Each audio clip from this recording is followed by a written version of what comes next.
Administration start करते हैं Chalukya empire का। Chalukya was highly centralize. Chalukya का जो एम्पायर था वो सेंट्रलाइज था, unlike Chola and Pallava sorry.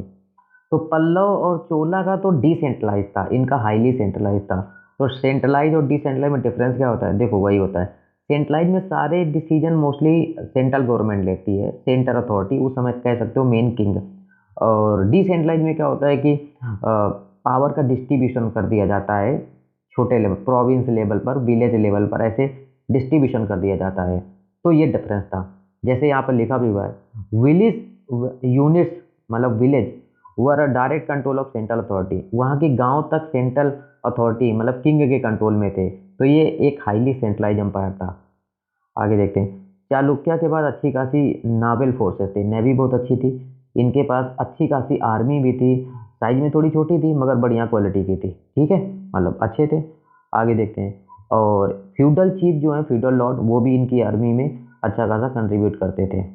अच्छा, कभी कभी जब आर्मी की ज़रूरत पड़ती थी सिविल कामों के लिए, इमरजेंसी में, तो भी लगाया जाता था। आगे देखते हैं। नेक्स्ट है इकोनॉमी कैसी थी।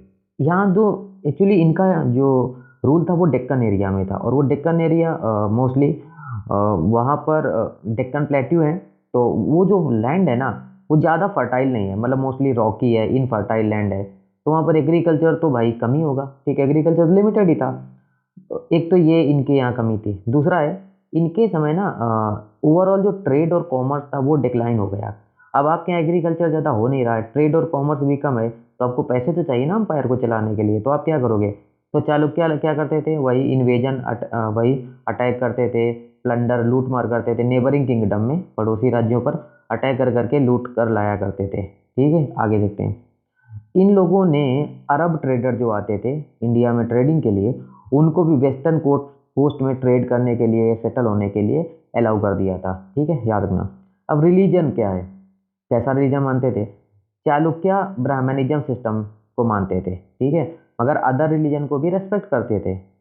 इनके समय ब्राह्मणिज्म को मानते थे। इसका उदाहरण देखने को मिलता है कि इन्होंने Lord Vishnu, Lord Shiva, other goddess के मतलब ऑनर में, उनके सम्मान में या उनके लिए जो कह दो, बहुत सारे टेम्पल बनवाए, ठीक है।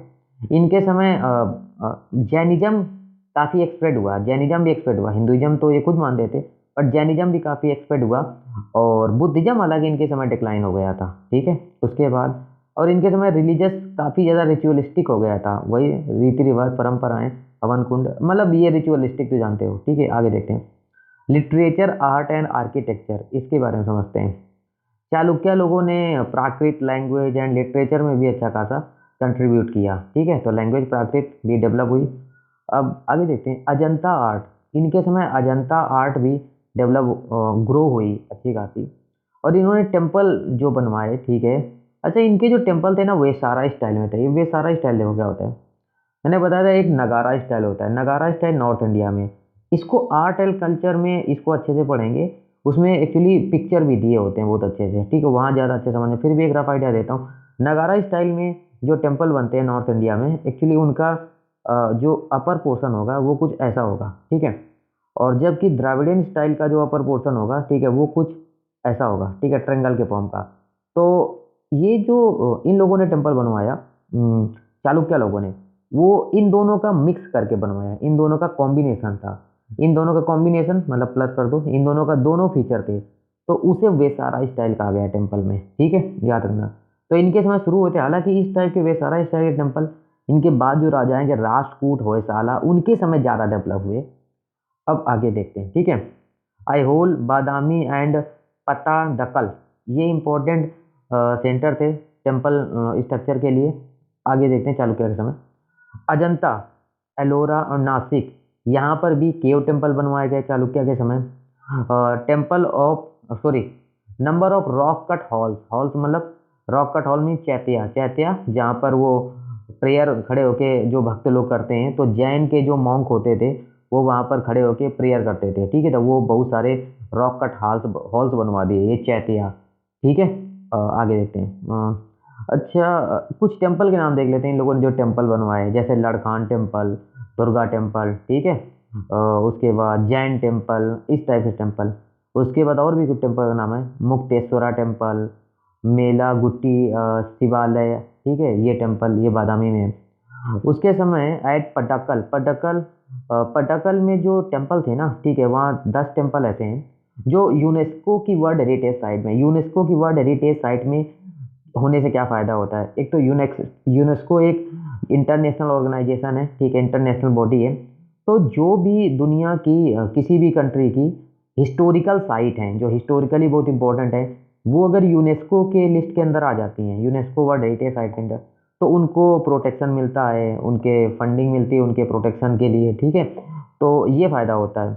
तो कुछ साइट हैं जो इनके द्वारा बनवाई गई, यूनेस्को के अंडर आ गई हैं कुछ टेम्पल, जैसे ये पपानाथा टेम्पल, ये नगारा स्टाइल में बना हुआ है, ठीक है। तो नेक्स्ट है संगमेश्वरा टेम्पल एंड विरूपाक्षा टेम्पल, ये द्राविडियन स्टाइल में बना हुआ है। तो ये जो टेम्पल हैं ये यूनेस्को की वर्ल्ड हेरिटेज साइट में है। हालांकि इसने 10 लिखे हैं, यहाँ 2-3 के नाम हैं, बस इतने बहुत हैं, ठीक है।